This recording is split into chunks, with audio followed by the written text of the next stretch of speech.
सभी मित्रों को मेरा सादर नमस्कार।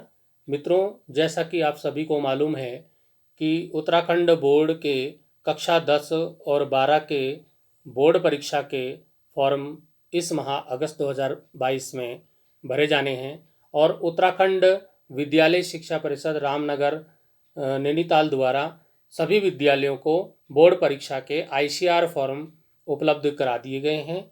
मित्रों, इस वर्ष पहली बार उत्तराखंड बोर्ड के जो फॉर्म हैं वो ऑनलाइन भरे जाने हैं, लेकिन ऑनलाइन फॉर्म भरने से पहले आईसीआर फॉर्म को पहले विद्यालय में छात्र छात्राओं द्वारा भरा जाना है। फिर आईसीआर फॉर्म की सहायता से ऑनलाइन जो पोर्टल है उस पर सभी विद्यार्थियों के फॉर्म भरे जाएंगे। मित्रों, आज के वीडियो में हम आईसीआर फॉर्म को किस प्रकार से विद्यार्थी भर सकते हैं इसको जानेंगे। मेरे सामने है हाई स्कूल संस्थागत परीक्षा वर्ष 2023 का आवेदन पत्र। ये आईसीआर फॉर्म है, इसको हम किस प्रकार से भर सकते हैं आइए देखते हैं। आईसीआर फॉर्म को भरने के लिए सबसे पहले यहाँ पर आवेदन संख्या जो होगा, आवेदन संख्या में ये विद्यालय द्वारा भरे जाएगा। आवेदन संख्या ये सभी बच्चों के नामों को अल्फ़ाबेटिकली क्रम में लगा करके उनको आवेदन जो है संख्या दी जाएगी। उसके आधार पर ये आवेदन संख्या भरी जाती है। अभी नए हिसाब से कैसे भरी जानी है आवेदन संख्या वो ऑनलाइन करने के बाद पता चल जाएगा, तो इसको विद्यार्थी ना भरें। यहाँ पर चालान संख्या जो कि चालान लगाया गया होगा, जो परीक्षा शुल्क जमा किया गया होगा ई चालान के माध्यम से, वो यहाँ पर चालान संख्या भरी जाएगी। वो चालान की दिनांक और चालान की जो राशि है, धनराशि है, वो यहाँ पर भरी जाएगी। ये विद्यालय द्वारा भरा जाएगा। यहाँ पर आते हैं नंबर 1 में। नंबर 1 जो है वहाँ पर जनपद कोड यहाँ पे भरना है, जनपद कोड। तो जनपद कोड की लिस्ट बोर्ड द्वारा जारी की गई है। उस लिस्ट में जिस जनपद में से आप फॉर्म भर रहे, जो आपका जनपद है, वो आपको वहाँ पर जनपद कोड भरना होगा। जैसे कि यहाँ पर मैंने ये 102 अलग अलग खाने में आपको भरना है। 102 यहाँ पे भरा है, 1, 0 और 2 ये अलग अलग खाने में आपको भरना है। तो 102 ये देहरादून का कोड है। ऐसे ही 103 उत्तरकाशी का। इस तरह से हर जनपद का 13 जनपदों के लिए 13 कोड बनाए गए हैं। यहाँ पर आप कोड लिखेंगे। यहाँ पर आप जिस विद्यालय से फॉर्म भर रहे हैं नंबर 2 में, उस विद्यालय का कोड लिखेंगे। यहाँ पर जो संख्याएं मैंने दी हैं वो काल्पनिक हो सकती हैं, तो आप ये जो 502 है, 501 है, ये किसी विद्यालय का कोड नहीं भी हो सकता है। तो ये मैंने काल्पनिक भरा है, तो आप इसको ना भरें। जो भी आपके विद्यालय का कोड हो आप उसी कोड को भरिएगा। यहाँ पर विद्यालय की श्रेणी आपको भरनी है। विद्यालय की श्रेणी यदि आपका विद्यालय राजकीय विद्यालय है तभी आप ए श्रेणी के नीचे टिक लगाएंगे, निशान लगाएंगे। यदि आपका विद्यालय राजकीय नहीं है, अशासकीय है, तो आप अन्य अशासकीय है या प्राइवेट है, तो आप अन्यों पर जो भी निर्देश दिए होंगे उनके हिसाब से टिक लगाएंगे, निशान लगाएंगे। ये राजकीय अशासकीय विद्यालयों के लिए ये ए श्रेणी का यहाँ पर टिक लगाएंगे। चौथे नंबर पे आता है शहरी और ग्रामीण। मित्रों, शहरी और ग्रामीण, आपका विद्यालय यदि शहर में है तो आप यहाँ पर निशान लगाएंगे टिक का, सही का निशान। और यदि आपका विद्यालय ग्रामीण का है, जैसे हमारा विद्यालय ग्रामीण का है, तो हम यहाँ पर ग्रामीण पर टिक का निशान लगा देंगे। विकास खंड का नाम, जब मैंने देहरादून जनपद भरा है तो मैंने यहाँ पर दुर्गम का चक्राता ब्लॉक, यहाँ पे चक्राता कैपिटल लेटर में भर दिया है। आप अपने विकास खंड का नाम यहाँ पे भरिएगा।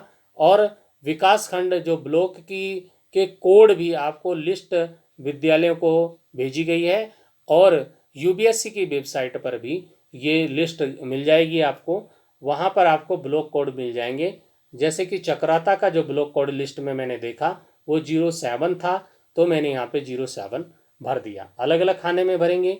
आप संस्थागत हैं तो क्योंकि ये फॉर्म हम संस्थागत का भर रहे हैं तो संस्थागत पे आपको यहाँ पे टिक का सही का निशान लगाना है। 6 नंबर तक हम फॉर्म हो गया। यहाँ पर मित्रों परीक्षार्थी का जो है एक फ़ोटो चिपकाएंगे, परीक्षार्थी फ़ोटो चिपकाएंगे, पासपोर्ट साइज का फ़ोटो लगेगा और उस फोटो को विद्यालय के जो प्रधानाचार्य हैं वो उस फोटो को सत्यापित करेंगे, अटेस्टेड करेंगे। मित्रों नंबर 7 पे चलते हैं। 7वें नंबर पे है परीक्षार्थी का नाम। परीक्षार्थी का नाम हिंदी में, यहाँ पे ध्यान दीजिएगा, कई बच्चे अंग्रेजी में इसको नाम को लिख देते हैं, तो यहाँ पर दिया है हिंदी में, हिंदी में, हिंदी में। तो हिंदी में आपको परीक्षार्थी का नाम हिंदी में जो भी होगा, मैंने काल्पनिक यहाँ पर लिख दिया है, कोई भी नाम हो सकता है, आप अपना नाम लिखिएगा। मैंने यहाँ पर ये लिख दिया है नाम अनुज चौहान, माता का नाम कविता देवी और पिता का नाम इंद्र सिंह चौहान। जो भी आप अपना नाम, माता का नाम और पिता का नाम लिखिएगा और वो तीनों के तीनों आपके हिंदी में होने चाहिए। अगला नंबर है विद्यालय का नाम। विद्यालय का नाम आपको अंग्रेजी में दिया है, ये पहले अंग्रेजी में फिर हिंदी में, पहले अंग्रेजी में फिर हिंदी में आप लिखिएगा। जैसे कि मैंने अब ये विद्यालय का नाम आप लिख लीजिएगा, मैंने यहाँ पर लिख दिया है गवर्नमेंट इंटर कॉलेज। ये कहाँ का इंटर कॉलेज है, ये जगह मैंने नहीं लिखी है, आप यहाँ पर स्थान लिख सकते हैं। आपका government inter college, government high school है, गवर्नमेंट GHHS है या इंटर कॉलेज है, जो भी आप लिख देगा उसी को आप हिंदी में भी लिखिएगा। राजकीय इंटर कॉलेज, जो जगह जहाँ भी स्थान का वो विद्यालय होगा उस स्थान का नाम भी लिखिएगा। हम चलते हैं 11वें नंबर पे। 11वां नंबर है मित्रों, ये 11वां नंबर आपको दिख रहा होगा। 11वां नंबर यहाँ पर है परीक्षार्थी का नाम अंग्रेजी के बड़े अक्षरों में। इसको अंग्रेजी में भी हम यहाँ पे पढ़ सकते हैं, candidates name full capital letters. तो और दिखा है नाम के पूर्व, यहाँ पर पढ़ लीजिए, नाम के पूर्व KM कुमारी, SRI श्री और SMT श्रीमती इत्यादि ना लिखें, सीधा नाम लिखना है। उसमें कुमारी, श्रीमती या जो भी है आपको नहीं लिखना है, श्री भी नहीं लगाना है, ना पिता के नाम में ना माता के नाम में, अपने नाम में भी नहीं। तो आप जैसे कि मैंने ऊपर अनुज चौहान लिखा था, तो आप उसको कैपिटल लेटर में, जिस प्रकार से ये आप देख रहे हैं कैपिटल लेटर में सारे नाम होने चाहिए और अलग अलग खाने में अलग अलग आपको लेटर को भरना है। जैसे कि हो गया ANUJ, ये भर दिया। अब अनुज चौहान है तो आप ध्यान रखिए कि एक खाना आपको छोड़ना है चौहान लिखने से पहले। जैसे कि मैंने ये छोड़ दिया है, तो एक नाम जब एक पूरा हो जाए तब दूसरा लिखने से पहले आपको एक खाना छोड़ना है, तब आपको यहाँ पे चौहान लिखना है। इसी प्रकार से कविता देवी है, जैसे कविता, तो अलग अलग खाने में अलग अलग लेटर आप लिखें और जब देवी लिखें तो देवी से पहले एक खाना छोड़ दें, स्पेस छोड़ें, तो आप कविता देवी अलग अलग करके लिखें। इसी प्रकार से इंद्र सिंह चौहान, इसमें यहाँ भी हमने गैप छोड़ा, यहाँ भी हमने गैप छोड़ा, किस लिए कि ये अलग अलग हैं। अगर इकट्ठे होते तो हम इनको जोड़ के लिख सकते थे। तो इस प्रकार से आप ये देख लीजिए किस प्रकार से आपको फॉर्म में भरना है। अब 14 नंबर पे आता है मित्रों पंजीकरण संख्या। बोर्ड से पंजीकरण कार्ड मिल गए होंगे, उसकी सत्यापित मतलब अटेस्टेड कॉपी आपको पंजीकरण कार्ड की सत्यापित प्रति यहाँ पे संलग्न करना है, इस फॉर्म के साथ अटैच करना है, उसको पिन से लगा देना है। ठीक है, तो पंजीकरण कार्ड, जो पंजीकरण संख्या है आपको उस पंजीकरण कार्ड से मिलेगी, उस पे शुरू में ही दिया होगा रजिस्ट्रेशन नंबर या पंजीकरण संख्या। तो जैसे कि जो पिछले साल जिनका पंजीकरण हुआ तो उसमें 21 से शुरू होगा, जैसे मैंने 21 लिखा है मतलब 2021, तो 21 से शुरू होगी। जो पिछले साल के जो जिनका पंजीकरण हुआ है, जो 9th में थे पिछले साल और अब 10th में आए हैं, या जो 11th 12th में जिनका पंजीकरण हुआ है, तो पिछले साल जिनका पंजीकरण हुआ उनका 21 शुरू में होगा। उसके बाद 102 ये आपके जनपद का कोड होगा, जैसे कि हमने देहरादून भरा है तो जो ऊपर शुरू में भरा है, आप देखिएगा कि हमने ऊपर ये 102 भरा था, तो 102 यहाँ हो जाएगा। जो पंजीकरण कार्ड में आपके संख्या होगी वही संख्या आप लिखें। आप विद्यालय चेंज करते हैं, विद्यालय परिवर्तन करते हैं, तो लेकिन आपकी संख्या विद्यालय के अनुसार नहीं बदलेगी, आपका पंजीकरण नंबर वही रहेगा, चाहे आप दूसरे विद्यालय में भी जाएं। तो पंजीकरण कार्ड पर लिखी हुई पंजीकरण संख्या आप यहाँ पर भर देंगे और ये इतने अंक आएंगे। लेफ्ट से राइट को आपको भरना है, आपको बाएं से दाएं को भरना है, और अंत में एक खाना आपका बचेगा, उसको आप डैश मार दीजिए, खाली उसको छोड़ देंगे। अब चलते हैं 15 नंबर पे। 15 नंबर पे यहाँ पे मित्रों दूरभाष नंबर या मोबाइल नंबर के जो अंक हैं, अलग अलग बॉक्स में आपको अलग अलग अंक के साथ यहाँ पे भरना है। अलग अलग आप अंकों को 10 अंकों का जो आपका मोबाइल नंबर है, आप मोबाइल नंबर सही भरिएगा, क्योंकि आजकल मोबाइल नंबर मुख्य होता है। ऐसा नंबर ना भरें जो बंद हो गया हो, तो वो नंबर भरें जो आपका चल रहा हो। तो अब अगले 16 नंबर पे आएंगे। 16 नंबर पे ये कह रहा है कि यथास्थान सही बॉक्स पर सही का निशान आपको लगाना है। जैसे कि यहाँ पर दिया है लिंग कोड, सेक्स कोड भरें, तो यहाँ पर पुरुष है, कुमारी हैं, या श्रीमती हैं, या अदर अन्य हैं, तो आप जो भी है उसके नीचे टिक लगाएं। क्योंकि ये अनुज चौहान के नाम से मैंने फॉर्म भरा है, तो ये पुरुष है, तो यहाँ पे पुरुष के नीचे टिक लगाएंगे। जाति कास्ट कोड पे आप अंकित करें, आप यहाँ पे सही का निशान लगाएं। आप अनुसूचित जाति के हैं तो आपको यहाँ टिक लगाना है, अनुसूचित जनजाति एसटी के हैं तो यहाँ लगाना है, अन्य पिछड़ा वर्ग ओबीसी के हैं तो यहाँ टिक लगाना है, और सामान्य जनरल के हैं तो यहाँ लगाना है। लेकिन हमने एक यहाँ पर लगाया है क्योंकि ये अनुज चौहान में मान के चल रहा हूँ कि ये एसटी अनुसूचित जनजाति का विद्यार्थी है, तो हमने यहाँ पे टिक लगा दिया। आपको एक ही पे लगाना है, सब में आपको सही का निशान नहीं लगाना है कि सब में लगाने लगे तो फॉर्म गलत हो जाएगा। चलते हैं 18 नंबर पे। 18 नंबर पे मित्रों, 18 नंबर पे जन्म तिथि, डेट ऑफ बर्थ, आपके जन्म की तारीख आपको लिखनी है। यहाँ पर दिवस में, डे में आपकी कितनी तारीख को आपका जन्म हुआ, जैसे कि यहाँ मैंने 16 लिख दिया है, तो आप 16 लिख सकते हैं। महामंथ कौन सा था जब आपका जन्म हुआ, तो 09 यानी कि सितंबर का जन्म है। और सन वर्ष कौन सा है, तो आप यहाँ पे वर्ष, जैसे कि मैंने यहाँ 2007 लिख दिया, तो इनकी जन्म तिथि होगी 16/9/2007। तो इस प्रकार से आप भी अपनी जन्म तिथि यहाँ पर लिखिए। अब आता है परीक्षा का माध्यम। 19 नंबर, परीक्षा का माध्यम क्या है, आप कौन से मीडियम के विद्यार्थी हो, इंग्लिश मीडियम के हो, सीबीएसई के हो, या कौन से जो अंग्रेजी माध्यम का अगर आप है तो आप इंग्लिश मीडियम के हो, जो कि कुछ विद्यालय हो सकते हैं, तो लेकिन सभी ज़्यादातर विद्यालय हिंदी माध्यम के हैं, तो आप हिंदी माध्यम को टिक कीजिएगा, सही का निशान लगाइएगा। अब हम चलते हैं 20वें नंबर में। 20वें नंबर को कहता है दिव्यांगता की स्थिति। दिव्यांगता की क्या स्थिति है, आप दिव्यांग तो नहीं हो, आप दिव्यांग हो तो हाँ पे टिक लगाइएगा, और नहीं हो तो ना पे टिक लगाइएगा। तो हम क्या हैं, दिव्यांग हमारा विद्यार्थी नहीं है, तो नहीं पर हम टिक लगा देंगे।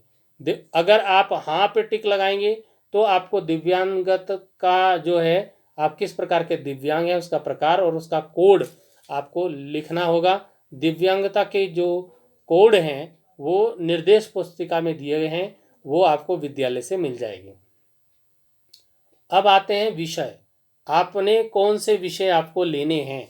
तो आपको फर्स्ट विषय जो अनिवार्य विषय है वो उत्तराखंड बोर्ड में फर्स्ट विषय सबका हिंदी है, तो आप 001 हिंदी। अब ये कोड 001 कहाँ से आया मित्रों, फॉर्म के बैक साइड में आपके सभी विषयों के कोड दिए हैं। यहाँ पर हाई स्कूल परीक्षा विषय और कोड आपको मिल जाएंगे। पर दूसरे पेज आप पलटेंगे उस पेज को तो आपको मिल जाएंगे। ये यहाँ पे दिए हैं कोड, आप दिखाई दे रहे होंगे आपको। हिंदी के लिए आपको 001, फिर अंग्रेजी के लिए 021, संस्कृत के लिए 028, गणित के लिए 031, और गृह विज्ञान के लिए 032 और विज्ञान के लिए 033 और 034 सामाजिक विज्ञान के कोड हैं। तो इन कोड को ही आपको वहाँ भरना है जो कि वहाँ पे पूछा गया है। तो अब यहीं पे हम चलेंगे अपने विषय में कि हमने कौन कौन से विषय लेने हैं, परीक्षा किन किन विषयों से देने हैं। आपको परीक्षा उन्हीं विषयों में देनी है जो आपके 9th के विषय हैं, आप उनको चेंज नहीं कर सकते, आपको उन्हीं विषयों को लेना है। द्वितीय अनिवार्य विषय अंग्रेजी हो जाएगा जिसका कोड 021 है, और यहाँ पे इंग्लिश हम कैपिटल लेटर में भरेंगे तो ज़्यादा अच्छा रहेगा। तृतीय विषय यहाँ पर 031 ये अनिवार्य विषय हैं। यहाँ पर तृतीय अनिवार्य विषय हो गया 031 मैथमेटिक्स या गणित बालकों के लिए। बालिकाओं के लिए यहाँ पर ऑप्शन मिल जाता है, वो आपका 9th में जैसे आपने लिया होगा होम साइंस भी यहाँ पर 032 करके आता है। चतुर्थ अनिवार्य विषय 033 ये साइंस का है, ये यहाँ पे आप भर सकते हैं, ये सभी के लिए है, बालक बालिकाओं सभी के लिए है। पंचम अनिवार्य विषय जो कि 034 है सोशल साइंस सामाजिक विज्ञान, ये सभी के लिए अनिवार्य विषय है, बालक बालिकाओं के लिए। यहाँ पर आता है नवम अतिरिक्त विषय एडिशनल सब्जेक्ट, ये यहाँ पर मैंने संस्कृत भरा है क्योंकि हमारे विद्यार्थी ज़्यादातर संस्कृत लेते हैं और संस्कृत लेने का फ़ायदा भी है। संस्कृत लेने से यदि अंग्रेजी में आप अनुत्तीर्ण हो जाते हैं, अंग्रेजी में फेल हो जाते हैं और संस्कृत में पास हैं, तो संस्कृत का बेनिफिट मिलता है, बच्चे को पास कर दिया जाता है, वो उत्तीर्ण हो जाता है, अनुत्तीर्ण नहीं होता, उसका रिजल्ट अच्छा रहता है। तो इसलिए संस्कृत ज़्यादातर विद्यार्थी भरते हैं।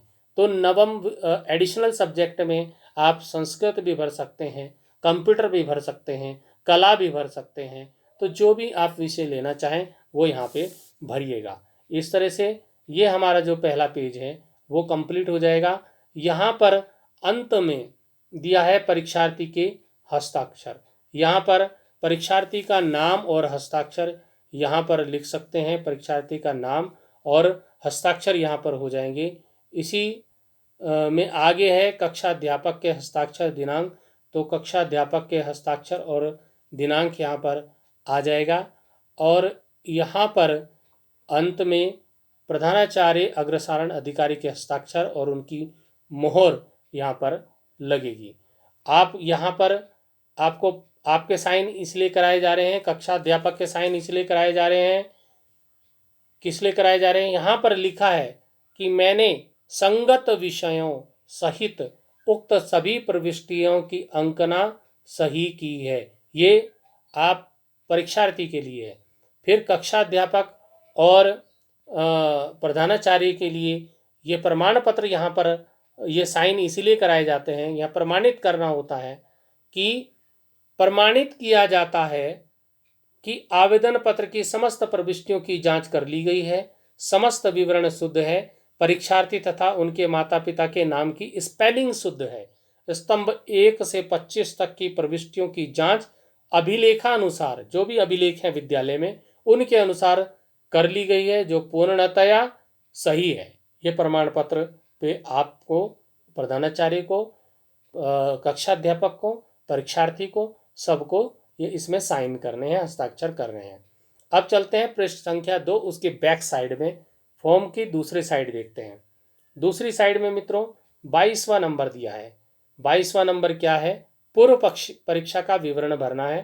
पूर्व परीक्षा का विवरण जिस आधार पर हाई स्कूल परीक्षा में आप सम्मिलित होने के लिए योग्य हैं वो, और उसका आपको पूर्व परीक्षा का सत्यापित अंक पत्र भी लगाना है। आप 9 के विद्यार्थी थे पिछली कक्षा में, तो 9 का कक्षा 9 का अंक पत्र की फोटोकॉपी लगानी है। और यदि आप कक्षा 10 फेल हो गए हैं तो आप कक्षा 10 फेल की असफल जिसमें हुए हैं उसकी मार्कशीट की फोटोकॉपी आपको लगानी है। तो इस प्रकार से आप इसको कर सकते हैं। यहाँ पर हम मान के चलते हैं हमारा विद्यार्थी कक्षा 9 में था पिछले साल, तो उसका परीक्षा वर्ष हम यहाँ पे भर देंगे 2021-22। कक्षा उसकी 9 थी, कक्षा का अनुक्रमांक आप उसका भर सकते हैं, उसकी वो उत्तीर्ण था पहले से यहाँ पे भरा है।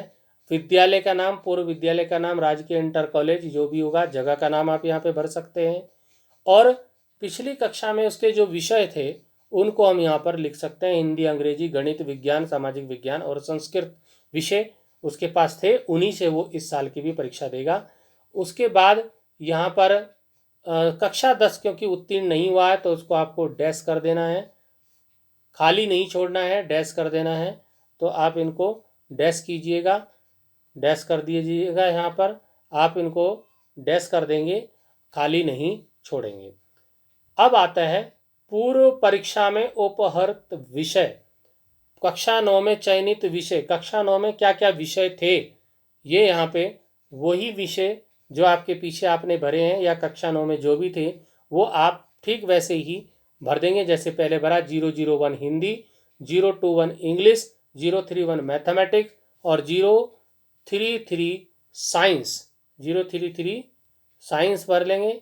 इसी प्रकार से जैसे अभी हमने पिछले साइड में भरा था फॉर्म के। और 034 सोशल साइंस, 028 संस्कृत, इस प्रकार से हम भर लेंगे।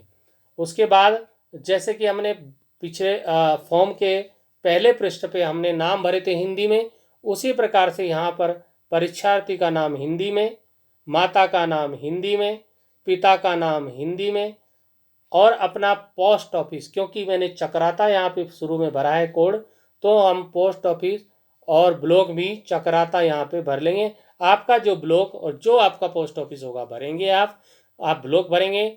आप जैसे कि पोस्ट ऑफिस मैंने चक्राता भरा, आप अपना पोस्ट ऑफिस भरेंगे, ब्लॉक अपना भरेंगे और जनपद भी अपना जो भी आपका जनपद होगा, जैसे मैंने देहरादून भरा है, आप अपना जनपद का यहाँ पर नाम भरेंगे। पिन कोड, जैसे कि चक्राता का पिन कोड मैंने यहाँ पे भरा है, आप अपने जो पोस्ट ऑफिस है उसका यहाँ पे पिन कोड भरेंगे। मित्रों, यहाँ पर आपके आधार संख्या, आप सभी जगह पे आधार नंबर मांगा जाता है, तो आप अलग अलग खाने में अलग अलग अंक को भरते हुए यहाँ पर पूरे जो खाने हैं सबको भर देंगे, अपना आधार नंबर भर देंगे। फिर आता है संलग्नक। संलग्नक यहाँ पर क्या क्या हम इस फॉर्म के साथ लगा रहे हैं, तो मैंने यहाँ फॉर्म के साथ क्या क्या जो पूछा है वो यहाँ पे लिख दिया है। कक्षा 9 उत्तीर्ण अंक पत्र की सत्यापित छायाप्रति और नंबर 2 पे बोर्ड पंजीकरण कार्ड की सत्यापित छायाप्रति यहाँ पर हम इसमें लगाएंगे। यहाँ पे प्रमाण पत्र नीचे दिया है, इस प्रमाण पत्र को आप पढ़ लेंगे और ये प्रमाण पत्र पढ़ने का काम जो लागू ना हो उसको आप काट देंगे। यहाँ लिखा है जो आप पे लागू ना हो उसको काट देंगे। प्रमाण पत्र को परीक्षा प्रभारी और विद्यालय के प्रधानाचार्य उसको पढ़ेंगे और यहाँ पर परीक्षा प्रभारी अपना नाम, मोबाइल नंबर लिखेंगे और यहाँ पर प्रधानाचार्य अपना नाम, हस्ताक्षर, मोबाइल नंबर लिखेंगे। तो इस प्रकार से आप ICR फॉर्म को भर लेंगे। ICR फॉर्म भरने के बाद मित्रों तब ऑनलाइन जो पोर्टल खुला है, मित्रों आपकी जानकारी के लिए मैं बता दूं, उत्तराखंड विद्यालय शिक्षा परिषद रामनगर नैनीताल के निर्देशों के अनुसार ये ICR फॉर्म से जो आपको फॉर्म भरना है ऑनलाइन, आपको OMR सीट भी ऑनलाइन भरनी है, स्मारिका भी ऑनलाइन आपकी आएगी। तो ये सभी जो फॉर्म आपको भरने हैं इसके लिए पोर्टल खुलेगा और ये 10 अगस्त से 31 अगस्त तक पोर्टल खुला रहेगा, जिसमें सबसे पहले अपने विद्यालय का रजिस्ट्रेशन करना है। रजिस्ट्रेशन के उपरांत आपको फॉर्म भरना है और ये ICR फॉर्म को आप अपने सामने रखें और ICR फॉर्म से देख करके आप ऑनलाइन पोर्टल पर अपना फॉर्म भरें। तो इस प्रकार से आप ICR फॉर्म को भरना सीख गए होंगे मित्रों। अगले वीडियो में मैं आपको ऑनलाइन पोर्टल पर फॉर्म किस प्रकार से भर सकते हैं उसको बताऊंगा। अभी के लिए धन्यवाद। वीडियो की यहीं पर समाप्ति करते हैं।